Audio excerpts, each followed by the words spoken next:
你哋大家好，好高興又嚟到 CC Channel。咁我哋好高興咧，請到Dr. Carlos，我哋相熟嘅律師咧，先生咧，對於移民咧好有資深嘅認識嘅。咁咧，尤其是咧喺葡萄牙移民嘅走勢咧，我哋今日同佢傾一傾下。Hello, Dr. Carlos. Thank you for coming for our channel, and really nice having you today. And we would love to pick your brains to talk about the different situation of immigration in Portugal right now. As you know, this year we have big announcement about closing of golden visa, and we have discussed this for several videos prior to this. And now the government have announced fully that it's going to be closed this year. We don't know exactly what month. However, we'd love to discuss with you what is the future after golden visa. What do you predict, or if with golden visa shut, does that mean that that we have no more applicants or no more immigrants moving to Portugal? We'd love to know, what is the future for us in terms of immigration? Okay, so first of all, I'd like, if you allow me, to explain something very important, is that at this moment, we are still in August 2023, and at this moment, the golden visa still be possible to do, and we still have a few clients processing. And it's important to tell everybody that we don't have any specific dates. We don't have a date to say the golden visa will terminate on this day, on this month. I can just make a little briefing for everybody to make understand and make sure that they are still on time to do something if they are in the middle of the process. The first thing I'd like to say is that at this moment, there's a law that has been already discussed in the parliament to shut down the program. However, this law is still on the hands of the president. So the president of Portugal is reading all the law. The law is called Pacote Mais Habitação, is to do something with the people that have been complaining about living in some houses with a high rents or high price of the houses. But at this moment, the conditions of this law, as I said, is on the hands of the president. And the president of Portugal can do two of three things, okay? First, we don't know when he's going to read all the decree, because it's 90 pages, and you already announced that's a long and a big file to read it. And he can do something like approve without any comments. It means that when he approves, then he has to send to the Portuguese magazine to publish, and we don't know, but probably will have effect immediately. And second thing, he can just reject it and say, well, I don't agree with some information on the law, the way that it works, and can reject it and send back to the parliament to make some changes or to make some improvements according to his ideas.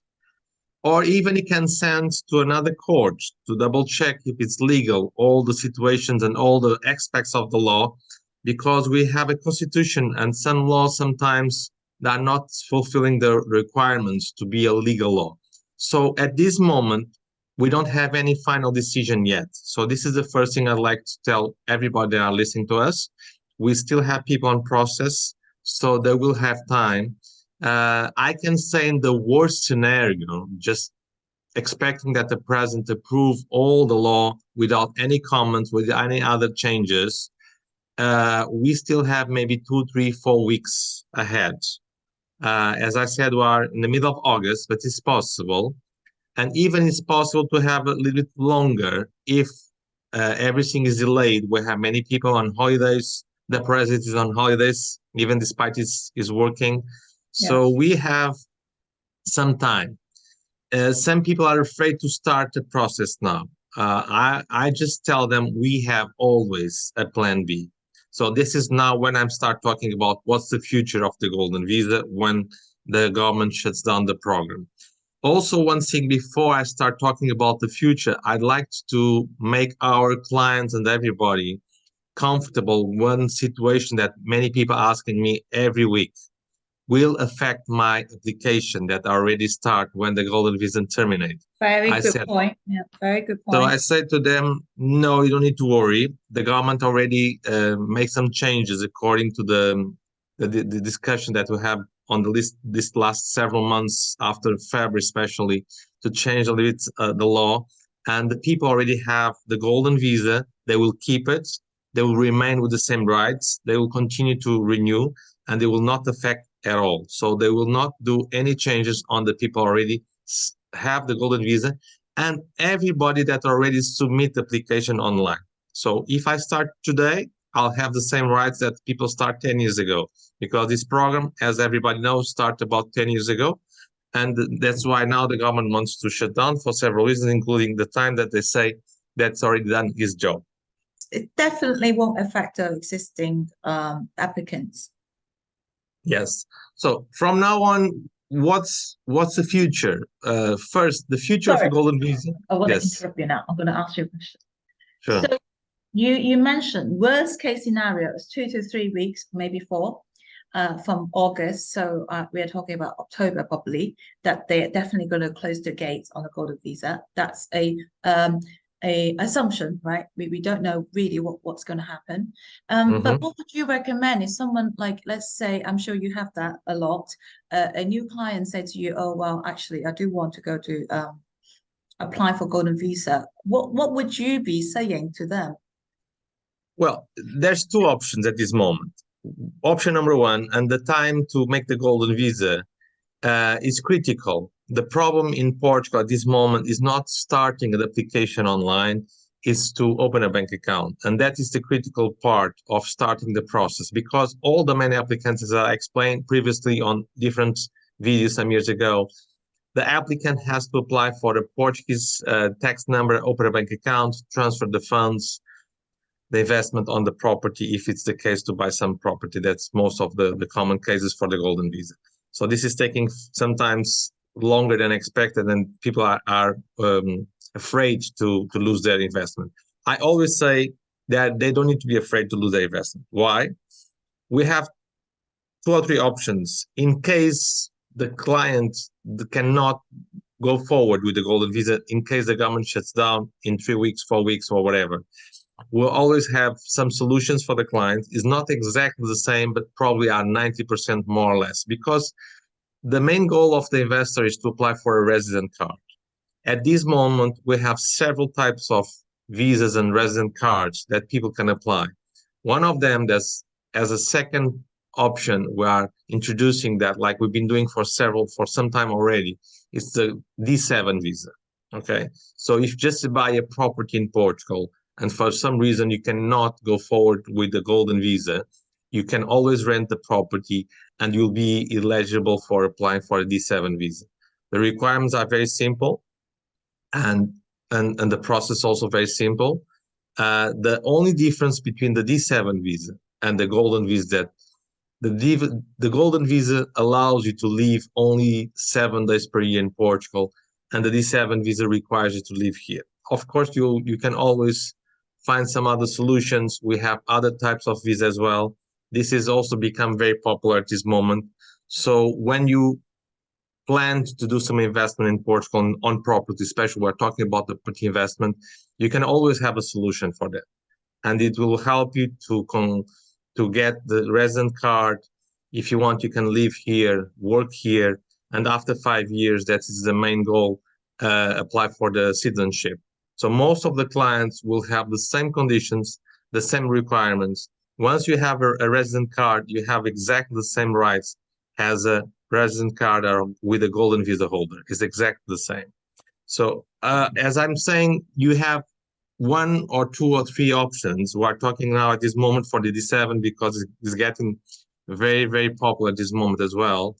But it's not only for that, but it's also an option, and there's an escape in case of you fail the golden visa purpose, because most of the people will be very happy. And it's a shame that many people leave to the last minute not come to apply, but it's what it is. So we have to find solutions. We're getting and having many clients are sad now that they may be afraid to not complete the golden visa process. But as I said, So if you start, don't need to worry. If you don't start, you can always have an option. At this moment, D7 is the most popular one. Right. Basically, if they are in the process of golden visa and they can't open a bank account and they perhaps like already make an offer at a property that they like, and they perhaps like already trying to buy this property, we can still do the D7. However, they must live here. So let's discuss like the, what is sort of, you just mentioned, like you do notice a lot of clients are starting to choose D7 as the option instead of golden visa now. Let's talk about the future after golden visa, like if that is the case, which is if what we are seeing in the government. What do you see now? Like, for most of your clients, are they really choosing D7 as an option? And how do they go about to do it? We discussed this before, the D7. Yeah, I can tell you that we have hundreds of clients did the golden visa, but for the last 7-8 years, we also have clients doing the D7 direct instead of choosing the golden visa. So for us, D7 is nothing new. It's not a new type of visa or not a new type of resident. It's something that we've been doing for some time already. And it's on the law for some years, but just now getting more and more popular because people are thinking and considering, if I cannot do it, what's the way? What path that should I choose to get a resident card in Portugal? But one thing important also to tell to everybody is that, as I mentioned, the law is with the president. He can request some changes. And even they approve the changes, there's also a possibility of, because the golden visa, for what I know, is not going to shut down completely. We still have a few channels. And one of the channels, many people talking, is getting the golden visa through the investment in funds. So it will be possible, probably also, instead of buying direct property, you invest in funds, and investing in funds will be able also to invest in funds of the real estate. We don't know yet. So this, I want to keep it as something that is possible because this has been discussed in the parliament, and according to the law, they may be possible, but we have to wait for the president to approve, not approve, make changes, request some changes on the law. We don't know yet. So at this moment, we just can speculate a little bit to see what's going to happen, but it's possible that after this new law, we still may be able to do the golden visa through investments on the funds and still consider to have some properties. So this is something that is maybe possible to happen in the future. We don't know. I'm just giving solution for people that are really considering that I'd like to buy some property. What should I do to get a resident card in Portugal? So golden visa, if they close on the right terms they want to close, and if there's no changes by the president, will not have this possibility, but we'll have the chance of buying some property anyway. I don't need to have a resident card to buy a property in Portugal. I can have investments without having any kind of resident card. Of course, most of the applicants and the people asking how to get a resident card in Portugal because it will be their second country or an option for the future, a place to live. As you know, Portugal is one of the most safe countries in the world, and we have a nice weather, nice people, nice food, so everybody wants to move in. So that's the reasons that we have on our country to attract and will continue to attract tourists. This year we still have another year of great tourism in Portugal. We have just 2 weeks ago, more than 1 million people in Lisbon because of the Pope coming to Portugal. And we always have attractions in Portugal, and investment is still growing. So the investment in real estate is still going up. I don't see even the market of the interest in the banks are increasing. I don't see any reason for not investing in Portugal. Right. I did. Yeah. We are touching base on like the property market, like, which is interesting. I didn't see any kind of, to be honest, any decrease in the normal property sector, like not talking about the luxury houses, but like in terms of for average family, the property price hasn't really decreased at all. It actually has keep going up, like for Portugal. But that is not even because of the golden visa. I think it's just simply, as a country, they don't build enough housing. There's, you know, there's another issue and another nonsense from the government that when they shut down the program, they said they want to protect the people. They are struggling to buy a house or find a house for rent. So everybody knows, but the governments, they don't mention to the public in general. About 1.5 years ago, the law of the golden visa already been changed, and it's very difficult to buy some residential properties at this moment for the golden visa purpose. Everybody knows that this has been cut down for 1.5 years already, more than that.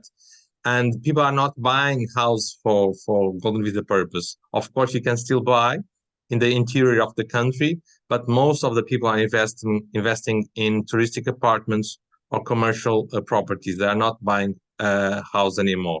So many people also are sad because they cannot buy a house, but they still have options. And if people are asking how to buy a house in Portugal for golden visa, it's still possible.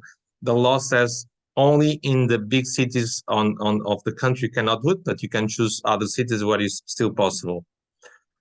So what I find amazing is I heard it on the news, there was 10% increase in population in Portugal because of a level of immigrants are moving here.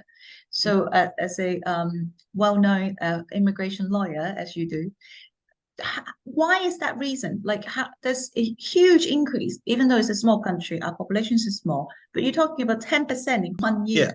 So that must drive the rental market. It's possible that it's not 10, should be close to 10. I can tell you that about 10 years ago, the number of people registered as immigrants was about 450, 470, and 10 years later it's 900,000. So almost 1 million people. So almost double the immigrants in Portugal. And the reasons are for several reasons that we can tell you. So the conditions of life in Portugal, we are a welcome country to everybody. The weather, the cost of life, and also the demand. There's now a lot of people requesting and looking for new jobs here, but we also attract a lot of tourists because the conditions are good for everybody. The percentage of unemployed is very low at this moment. And one thing that is important to mention is that as a welcome country for all the countries, all the nations, we see with the good eyes to bring everybody here, and we'll welcome everybody. And everybody now, we can say, you can find people speaking special English language everywhere. As I mentioned before, everybody knows the conditions of Portugal, the country, the climate, the food, everything. We are struggling to find people to work in the restaurants, in the coffee shops. There's a lack of workers in Portugal still. So we still have people moving. And something that people, they don't know, we call it nomad digital visas, people moving to Portugal, work online from many companies, and they are being attracted because of the country, because of the people, and because of the conditions they find here. Of course, there's a lot to improve, like everywhere, but we're improving slowly. And that's also one of the reasons does not make sense. The government wants to shut down, but it is what it is. We cannot change this for now. The government has the majority of the deputies in the parliament, so they can vote and decide. Some people are favor, some people are against, but there's no reason to change it at this moment. There's nothing we can do unless expect and wait for the president to tell us something about the new law.